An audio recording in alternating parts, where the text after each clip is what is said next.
দেখুন বন্ধুরা, এই রকম হোমমেড কালাকাঁদ যদি দোকান থেকে না কিনে বাড়িতে এরকম করে বানানো যায় তাহলে কেমন লাগে।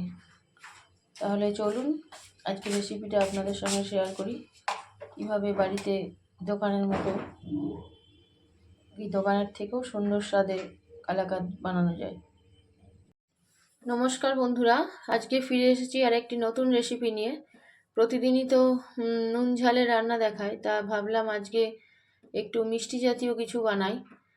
এখন তো শীতকাল পড়ে গেছে, তা এই সময় তো রাতে রুটির সাথে মিষ্টি আমাদের সকলেরই ভালো লাগে। আর সেটা যদি হোমমেড হয় তাহলে তো আরও সুন্দর হয়, জিনিসটা পিওর হয় এবং খেতেও কোনো চিন্তা থাকে না। তাহলে চলুন আজকে আমি বানাবো হোমমেড কালাকাঁদ। তা কালাকাঁদ বানাবার জন্যে আমি একটা বাটি বসিয়ে নিয়েছি গ্যাসে, তার মধ্যে খানিকটা দুধ ঢেলে দেব।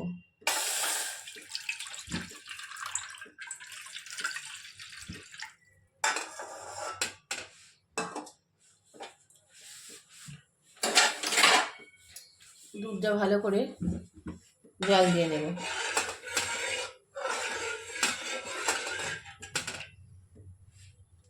দুধটা খানিকক্ষণ গরম হলে একটু ফুটিয়ে ভালো করে ঘন করে নিতে হবে।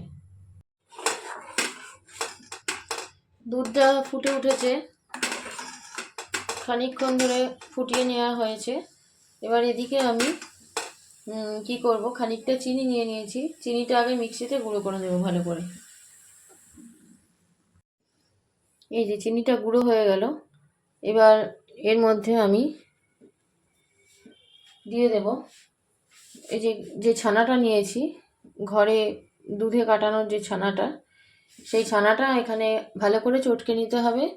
হাত দিয়েও মাখা যায়, কিন্তু আমার মনে হয় হাত দিয়ে থেকে মিক্সিতেই বেশি ভালো হবে পেস্ট করলে। এটা পেস্ট করে নেব।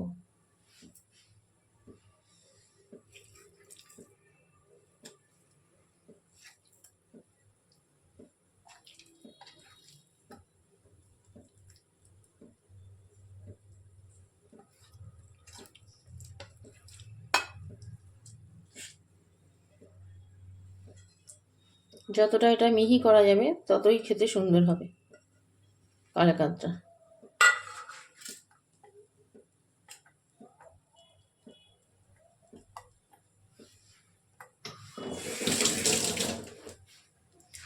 দেখুন ঘরে তৈরি ছানা বলে কেমন কতটা ঘি ছানাতে। এবার ছানাটাকে আমি পেস্ট করে নেব।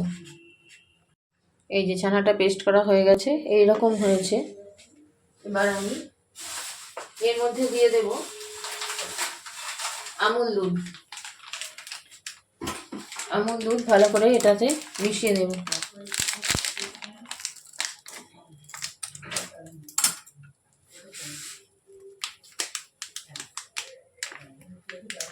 পুরো 1 প্যাকেট আমুল দুধ আমি দিয়ে দেব।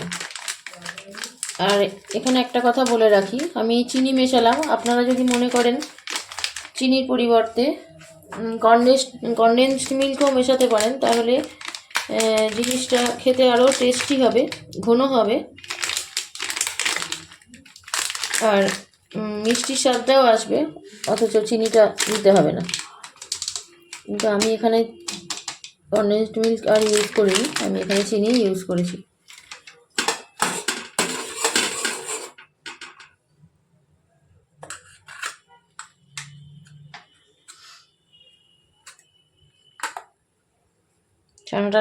ছানাটার মধ্যে দুধটা ভালো করে মিশিয়ে নিলাম।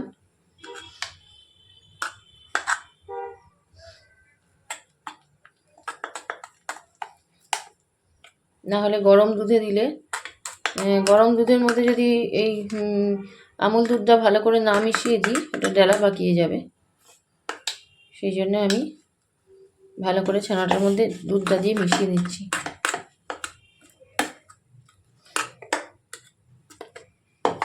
মেশানো মোটামুটি হয়ে গেছে। এবার আমি দুধের মধ্যে ছানাটাকে ঢেলে দেব।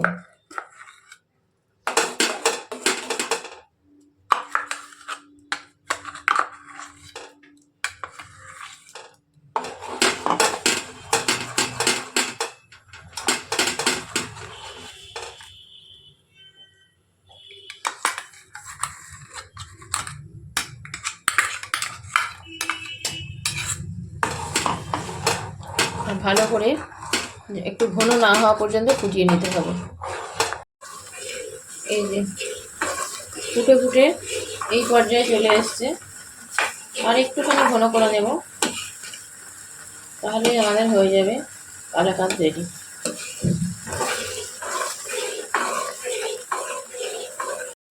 এই যে হয়ে গেছে আমাদের কালাকাঁদের জন্যে তৈরি, রেডি।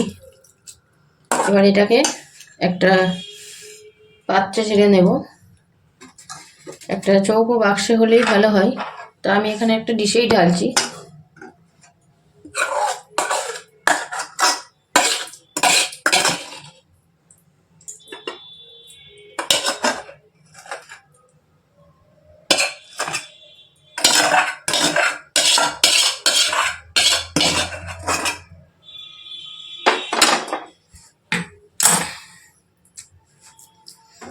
এটাকে একটু ঠান্ডা করে নিতে হবে। ঠান্ডা করে এটা চৌকো শেপ দিয়ে রাখতে হবে, তাহলে কালাকাঁদগুলো চৌকো টাইপের হবে।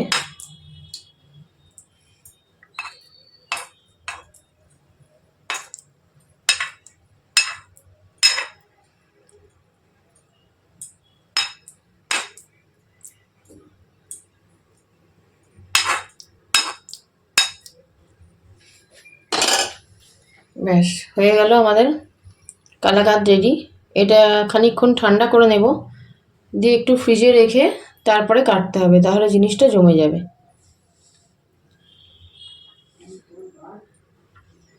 তাহলে আজকের মতো আসি,